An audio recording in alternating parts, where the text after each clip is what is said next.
All right, so Mark showed you how to lay out this bow. And what I'm doing right now is I'm just taking my rasp and following these lines and these dips.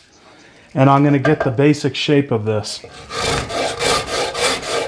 So with you, once again, you don't really want to dig too deep into the wood with a large draw knife. Something small initially will work, like this little draw knife. This is just a 4-inch blade. But I prefer a rasp. A rasp will take it off nice and slow. Again, you likes to travel, so you can start off with a real shallow cut, and then about halfway through it'll start gouging into the wood.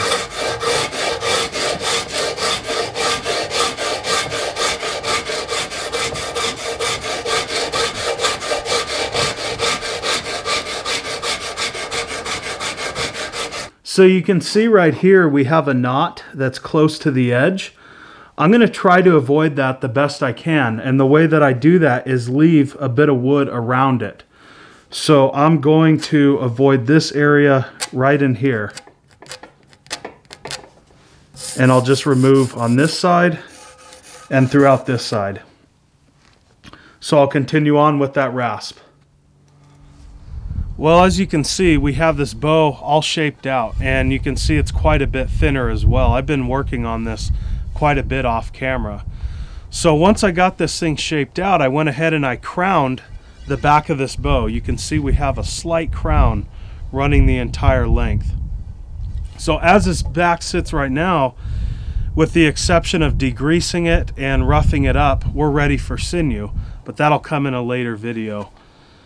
What I've been also doing is, like I said, removing some of the mass on this belly, and how I do that is I etch out a line. I measure a 1/16 of an inch from one end all the way to the other throughout the length of the bow, and I remove that while blending in this handle.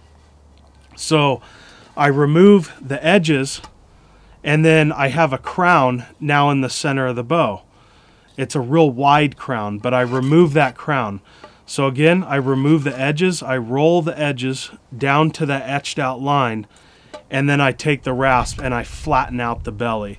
So this limb right here, you can see it's nice and flat.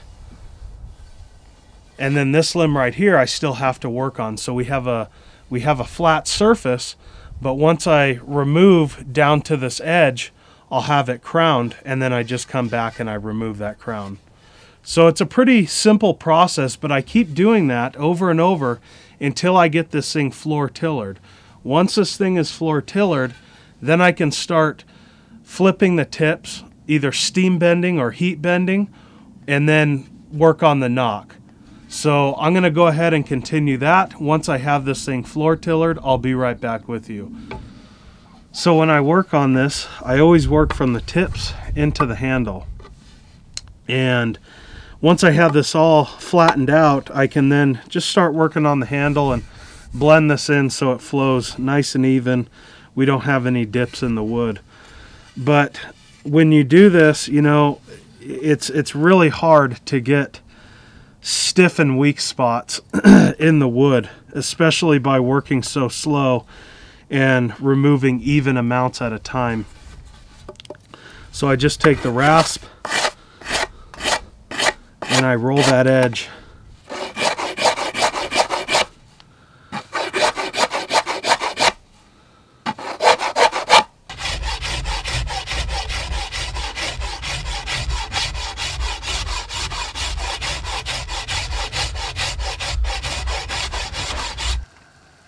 Once the bow is floor tillered and bending perfectly even throughout its entire structure, I will then boil each tip for a minimum of 15 minutes over a stove to add reflex.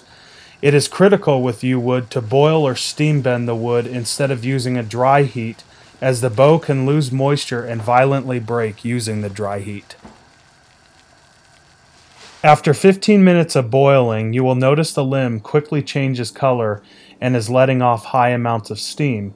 I will then put the bow tips in a form, slowly bending down on the opposite limb to add reflex. Holding this position for at least 10 minutes will ensure the reflex stays as the bow cools down.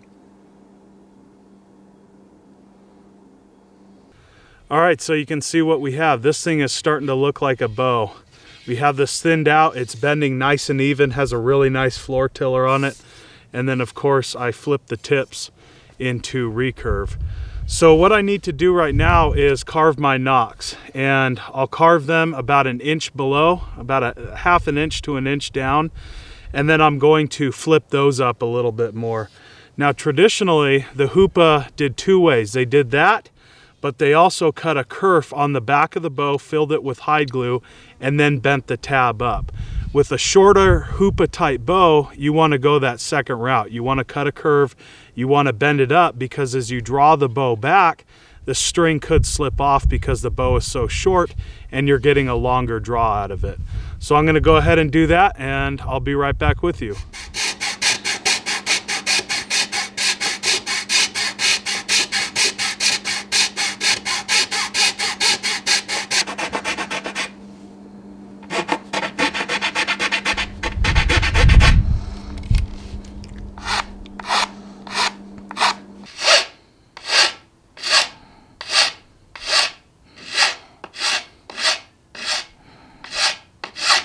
All right, so you can see what we're looking at right now. We have this thing strung backwards. I have a total of 6 inches of reflex from the bottom of the ground to the tip of the nock. And this thing is bending nice and even. We have a nice floor tiller on it, and it's looking good. I also burnished the belly side of the bow, and what that does is it compresses these wood fibers so you don't have a growth ring that pops up and splinters out. It's very easy to break a bow when you string it backwards. So you want to make sure you work slow, you get this thing bending, you train the limbs to bend backwards, and then you slowly string it up backwards. I'm inside right now because we have a crazy 2-day storm blowing our way. The audio would completely distort with all the wind in the background. But the good thing is we're supposed to get 2 days worth of rain, and that's perfect for sinew backing this bow. It'll ensure that the backing dries nice and slow. You don't want to rush it, and you don't want it drying too fast, because you'll get lenticular cracking on the belly side. Now, a lot of the Northern California tribes, what they would do is they would hang their bows in sweat lodges to dry this thing out nice and slow. So if you can take the extra steps to slow down the drying process and prevent lenticular cracking, that works.